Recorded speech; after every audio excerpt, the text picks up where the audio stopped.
Okay, item number 7. Item 7, Community Service Organization Reports. 7A, Convention and Visitors Bureau Update. Henry Yankowski, County Administrator, and Doug Price, CEO, Convention and Visitors Bureau.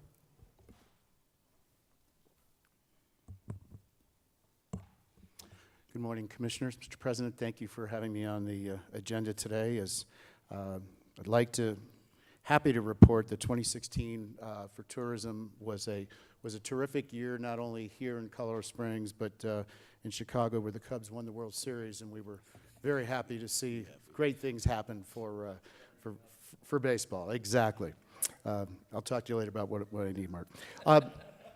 The first slide that I have up there, the most significant number to look at is in the left side where it says LART collections, 2016 year-to-date actual. The year end was plus 15.6% over what was a very good 2015.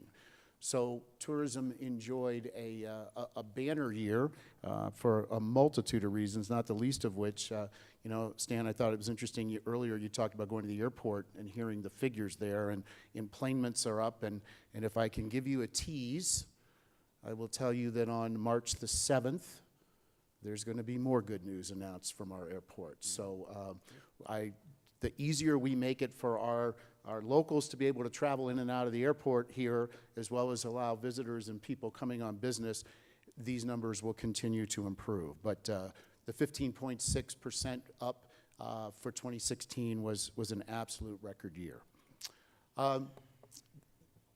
Some of the numbers down below, I won't go through all of them. I think if you look at the second line under room nights, you'll see that in 2015 our actual, this is just group bookings because that's all we can track of things that we send leads out on. Almost 246,000 in 2015, which was a great year, but in 2016 we were north of 280,000. So the economic impact of just the group rooms was nearly $130 million on our economy. You drop down to the number of, we went to 41 trade shows. We were able to send, total group leads was 723 leads sent out to our hotels and our attractions on people who wanted to come and do business here in Colorado Springs and the Pikes Peak region. And finally, I think one of the more interesting figures, when you look under marketing activities, you'll see in line 1, dollars spent on advertising. In 2015, we spent about $1.1 million, and due to the overage that we had in LART in 2015, it allowed us in 2016 to spend nearly $1.566 million.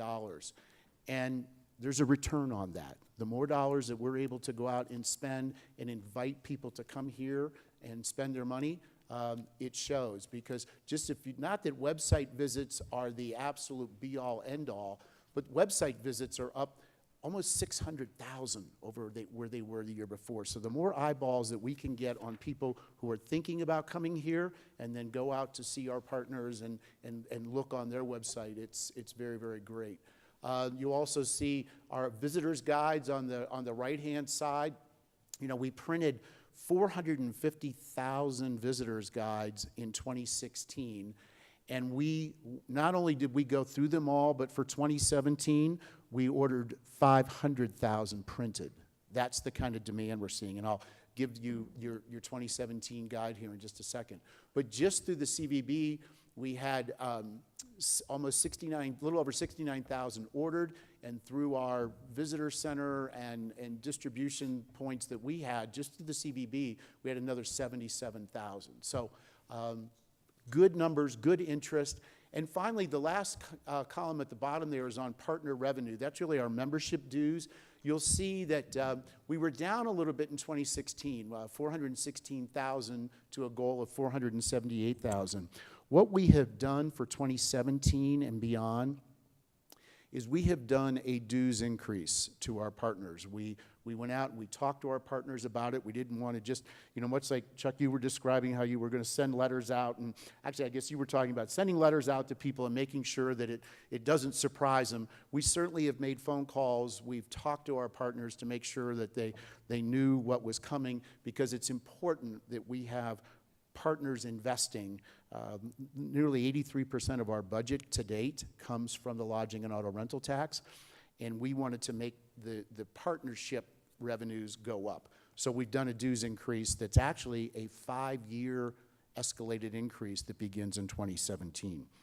So overall, the report for the year end and for the fourth quarter was very, very good, and I can tell you that we're off to a great start. Great Wolf Lodge is now open, so they will begin to contribute lodging and auto rental tax and give families a new place to stay here in Colorado Springs. And yesterday afternoon at 2 o'clock, we broke ground on the new 110-room Hilton Garden Inn up here at the corner of Cascade and Kiowa. And they tell us, the owners said to us, that will open in May of 2018. First high-rise building, let alone hotel, to be built in downtown Colorado Springs in a long, long time. So good things to report, and I'll be happy to answer any questions before I introduce Janet Suthers. Any questions? Okay. What I'd like to do is, Amy, I'll ask you if you would pass these down. These are the new 2017 visitors guides, of which, as I mentioned, we printed about 500,000 copies. And Janet Suthers is here with me. And Janet, if you'll come up and join me here at the podium, one of the things that you'll notice in our guide is that we continue to talk on page 56 about Olympic City and the branding of Olympic City, USA. And the mayor's wife and I have been the co-chairs of the branding initiative for Olympic City, USA. And we met about 2 weeks ago with Henry and with Dave Rose to talk a little bit about what we're doing, and they thought it would be a great idea to have us just come and talk for a couple minutes about the branding effort and how the county might help us. So, Janet, if I may. Thank you very much for the opportunity to talk with you today. So we have been at work for about a year, developing a brand and a strategic plan for our Olympic City USA initiative. We have a mission statement, and it's really a two-part mission statement. One is to create sustained economic growth, and the second one is to enhance civic pride. And we're using those two primary objectives. We intend to do that by positioning Colorado Springs as Olympic City, USA. So why Olympic City, USA? First of all, the Olympic brand is probably one of the most valuable and cherished brands in the world, and it happens to be right here in our city. We're the home of the Olympic Training Center. We have the headquarters for the United States Olympic Committee. We have 23 national governing bodies who are headquartered here in Colorado Springs. And as you all know, we are soon going to be the home of the only Olympic Museum and Hall of Fame. We think that's an incredible anchor for our city. We want to promote that. We want to connect all these world-class Olympians who are coming in and out of Colorado Springs every day through Colorado Springs Airport and show the world the excellence that we have in our city. We want to incorporate the Olympic values of excellence, friendship, and respect throughout our community, and the Paralympic values of determination, inspiration, courage, and equality. So it's our vision that those values are a way of life for every person who lives, works, and plays in Colorado Springs. We think that that's a fantastic goal for our city, and we are doing this on every single day and with 5 different committees that we have within Olympic City, USA. We're very excited about our plans. Hopefully you saw some of the ads during the last Olympic Games that KOAA is one of our partners on our task force, ran for Olympic City, USA. Perhaps if you were at the Labor Day liftoff, you saw the Olympic City, USA hot air balloon. That was lots of fun. I got to ride in that. That was a great time. We are working on signage all over the city. We're getting ready to roll out some Olympic City, USA signage in Garden of the Gods. We're taking a look at I-25 to see what we can do there. We are very excited about our youth program. We are in the process of rebranding all the school field days as Olympic days, and we hope to have Olympic athletes out meeting kids in the area. We have so many schools signed up. It's over 10,000 children who will be involved with Olympic Day festivities in the spring. So that's something we're doing in partnership with the Sports Corporation, and we're very, very excited about that initiative. So there are going to be 10,000 kids in Colorado Springs, hopefully with these Olympic City USA stickers on their backpacks or their bicycles or everything else. So how do we want you guys to help? First of all, we think an easy thing that we would ask you to do is to mention Olympic City, USA in all your public appearances. Certainly, the regional, or the Chamber of Commerce and the EDC have been very supportive of us, and they are mentioning Olympic City, USA. If you were fortunate enough to attend the Chamber's annual State of the State speech, where Governor Hickenlooper spoke, you got to meet two of our Olympic ice skaters who will be going to Pyeongchang, we hope, in the Olympic Games, which is just under a year away from now. So expect a big regional celebration for the Winter Games coming up. We'd love to have you participate in that. We would love to have you mentioned in your speeches. We'd love to have you think about ways that you would like to contribute. We'd love to have your letterhead mention all the cities and towns in the El Paso County, and use the Colorado Springs Olympic City, USA logo in your letterhead. That would be fantastic. Any way that you would like to engage with us, we would be happy to talk with you about that. I'm really, really proud of the effort that we've made so far. We know that this is a long journey. It's going to be a 10-year effort at least on our part. We're doing it a day at a time, and as we get more ideas and more resources, then we take on another project. So it's a good experience. Yeah, I think the only thing that I would add is that the USOC has been a tremendous partner in this. When we came back and started to ask them about leveraging this brand, that just to have that asset here, the USOC said, how can we help? And they have said yes to probably 9 out of our 10 requests. I mean, they just continue to figure out, how do we get to yes? And it's all about making sure that that brand is being protected and not being used in such a way that it conflicts with some of their sponsors. But they've been terrific to work with. So, yeah, we're open to any questions, but most importantly, any suggestions or ideas as we go forward. We're here to take your ideas and help. Great. Any questions? Oh, Commissioner Gonzalez. Thank you, Mr. President. Thank you for the hard work. It's numbers are looking really good. I've been really happy with the work behind this, especially on the Olympic City initiatives. I've actually spoken to the mayor and a couple other individuals on this. One of the things I think we have gotten a good start at is some of the local athletes getting into the schools, which is awesome.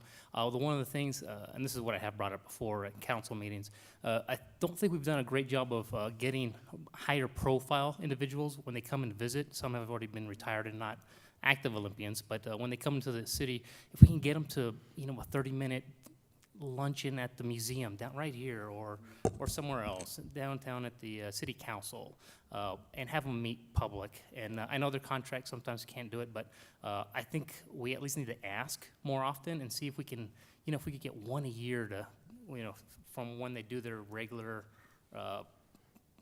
gathering or function, come over and spend 30 minutes somewhere in the downtown area would be awesome. Yeah, it's a great. We're on it. I know, and so I haven't seen that, and I'd love to see that. Sometimes we get no's, but sometimes we get yeses. Yeah, too. exactly, and that's the thing, is If ask you've gone to our enough. website, you can see an interview with Apollo Ono, who talked about how wonderful it was to be training in Colorado Springs, and how the Manitou Incline was a big part of his Yeah, daily I training heard he's one of the program. fastest to So- have done that. And then the second thing is, I brought this up before at the city council. I don't know if it's a good idea or a bad idea, but in the conjunction with the museum opening, a local art competition. A couple of the winners. That's underway. It is So it? that'll be rolling out in the next couple of months here. We've Okay. been working with Downtown Partnership, and we've asked them for, they're doing an art on the streets, and we've asked them for entries for an Olympic-themed Exactly. art Perfect. exhibit to go in front of the city administration building. When they went right. And we'd love to have one in front of I the brought county that up building, about too. a year and a half ago, and just so everybody knows, I'm on the record of bringing that up about a year and a half ago. Well, somebody listened. Good for you. Thank you. I also want to tell you that we're excited about our merchandising program, too. So we've been given permission by the USOC to sell our merchandise. And we're going to be selling it at the Garden of the Gods Visitor Center and at the airport, UCCS bookstore, and the Switchbacks store in downtown, and also the Antlers Hotel. So I think there's going to be plenty of opportunity for you to wear your Olympic City stuff all around. Fantastic. Commissioner Vanderwerth. Thank you, Mr. President. Thanks very much for the presentation, and I also applaud the city for their efforts in branding. Our community has had struggled in the past a little bit about finding what is our branding, because In all fairness, we have a lot of great qualities, and it's not always that easy to pick the right one that can encompass a lot of those things that's great about our community. But I really think that the city has found the right one. I think it's taken root. I am thrilled about it, I'm excited about it, and I'm ready to support it. And then, and I have been supporting it in the past as well. Now, I'm a liaison to the city's Public Art Commission, and maybe a little bit further to what Commissioner Gonzalez had mentioned. I did, in fact, propose to them in the first meeting I was at there to connect the industries that are associated with Olympic venues. These are like taking bicycles, for example, the bike manufacturing companies and the people that support bike events. And maybe they can commission public art projects. They would get those products back at the end of that event. But then our big bike event, we're going to be, the city here will be the starting point for that event. Those can be displayed, and there can be a contest associated with it. And I wouldn't have brought it up except Commissioner Gonzalez mentioned something about art with regard to sports, and I just wanted to mention that I had mentioned this also at the Public Art Commission. So again, thank you very, very much. You know, as the commissioners here and with the county, we have to support all of the municipalities and whatever branding they want to do. So we'll support the other municipalities as well. But as far as what you're doing with the city, it's really outstanding. Thank you. Anybody else want to one-up Commissioner Gonzalez? Okay. Thank No. you. Yeah. Thank you. Thanks for your time. Thank you so much. That's fantastic.